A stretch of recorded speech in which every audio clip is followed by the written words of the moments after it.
And پہ میں آپ کو اس کانٹیکسٹ میں ایک حدیث تو ضرور سناؤں گا، سنانے کو تو بہت کچھ ہے، لیکن یہ چیز بتانے کے لیے کہ اللہ کے محبوب صلی اللہ علیہ وآلہ وسلم کے ہاں صرف کلمہ پڑھنے کا کیا احترام تھا۔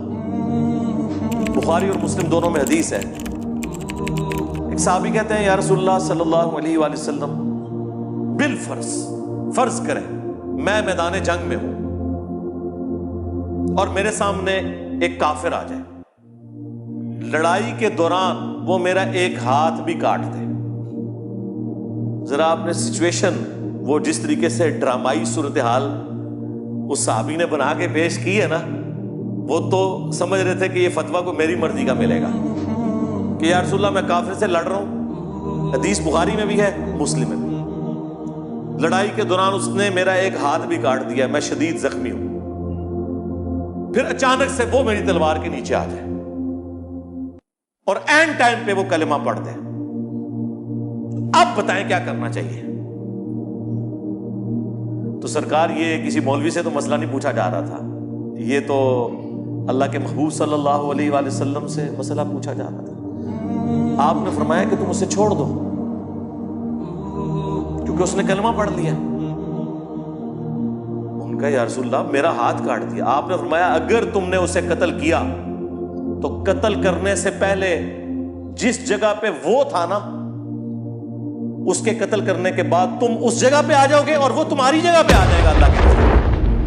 ہاں، یعنی تم مومن تھے اور وہ کافر تھا، تم کفر کی طرف چلے جاؤ گے، وہ مومن ڈکلیئر ہو جائے گا اللہ کے ہاں۔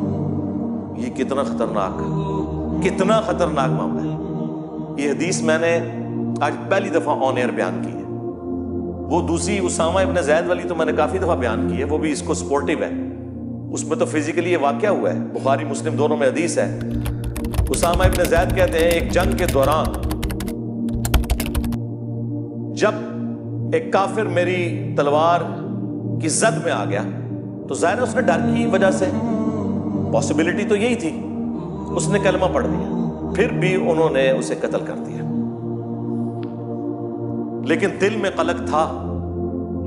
کچھ عرصے کے بعد نبی الاسلام کا ذرا موڈ چیک کیا اور تھوڑی جرأت کی بات کرنے کی، اور کہا یا رسول اللہ اس طرح یہ ہوا تھا میرے ساتھ، تو اس نے اینڈ ٹائم پہ کلمہ پڑھ دیا تو میں نے اسے قتل کر دیا۔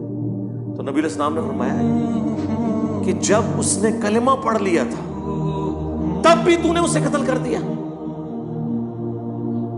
تو انہوں نے عرض کی اے اللہ کے رسول اس نے تو ڈر کے کلمہ پڑھا تھا صلی اللہ علیہ وآلہ وسلم۔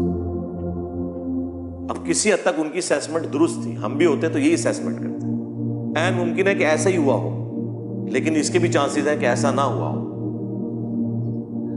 نبی الاسلام اتنے جلال میں آئے، آپ نے فرمایا اسامہ جب اس نے کلمہ پڑھ لیا تھا تب بھی تو نے اسے قتل کر دیا؟ ان جملوں کو بھی آپ نے ریپیٹ کیا کہ یا رسول اللہ کر دیا کیونکہ اس نے ڈر کے کلمہ پڑھا تھا۔ پھر آپ علیہ السلام جلال میں آپ نے فرمایا اسامہ تو کیا کرے گا جب وہ قیامت کے دن کلمہ پڑھتا ہوا اللہ کے حضور تیرے خلاف مقدمہ قائم کر دے گا؟ اسامہ تو کیا کرے گا؟ اسامہ تو کیا کرے گا؟ اور یہ جو جملہ ہے نا کہ اسامہ تو کیا کرے گا، اسامہ تو کیا کرے گا، یہ رسول اللہ بار بار ریپیٹ کرتے رہے، یہاں تک کہ اسامہ کہتے ہیں کہ میرے دل میں خواہش ہوئی کاش حضور خاموش ہو جائیں اور آج سے پہلے میں کافر ہوتا، آج ہی کلمہ پڑھ کر مسلمان ہوتا، کم از کم میرے نامہ اعمال سے یہ گناہ تو دھل جاتا۔ یہ اسامہ ابن زید کہہ رہا ہے تسی میں تے شاہی کوئی نہیں۔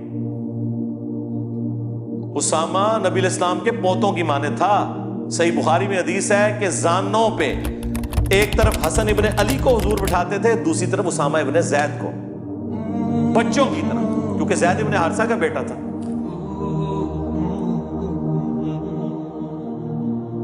اور آپ دیکھ لیں کہ ان کی کیا حالت ہوئی ہے اس وقت، یعنی وہ جس شخصیت سے شفاعت کی امید ہے وہی کہہ رہے ہیں کہ تم کیا کرو گے۔ ان کو تو چاہیے تھا وہ آگے سے کہتے یا رسول اللہ جو کچھ بھی ہے تیرے محبوب کی امت سے، کوئی ٹینشن ہی نہیں۔ اس زمانے چ نہیں یہ کہانیاں ہوندیاں سن کہ کم بھی پاؤ تے اگو شعر سنا دیو، اور ایک مدنی پوائنٹ بھی اس میں عرض کر دیں. جب نبی علیہ السلام نے فرمایا کہ اسامہ تو کیا کرے گا, آپ نے اس کے ساتھ ایک جملہ ریپیٹ کیا کہ اے اسامہ, کیا تو نے اس کا دل چیر لیا تھا کہ وہ اوپر اوپر سے کلمہ پڑھ رہا ہے, اندر سے نہیں؟ یہ بھی ساتھ جملہ بولا. یہ میں نے اینڈ پہ سنبھال کے رکھا تھا کیونکہ اس کے ساتھ پھر میں نے آگے آپ کی اصلاح کرنی ہے. تو آگے سے اسامہ ابن زید نے قطعاً نہیں کہا کہ یا رسول اللہ میں نے دل چیر لیا تھا, کیونکہ میرے قدموں کی جو خاک ہے وہ میرے گھوڑوں کے نتنوں میں بیٹھے, بلکہ میرے گھوڑوں کے قدموں کی خاک. یہی کہانی بنائی ہوئی ہے نا ان لوگوں نے, گھوڑے کے نتنوں میں بیٹھے, اس کو بھی کوئی غوث کتب ابدال نہیں پہنچ سکتا.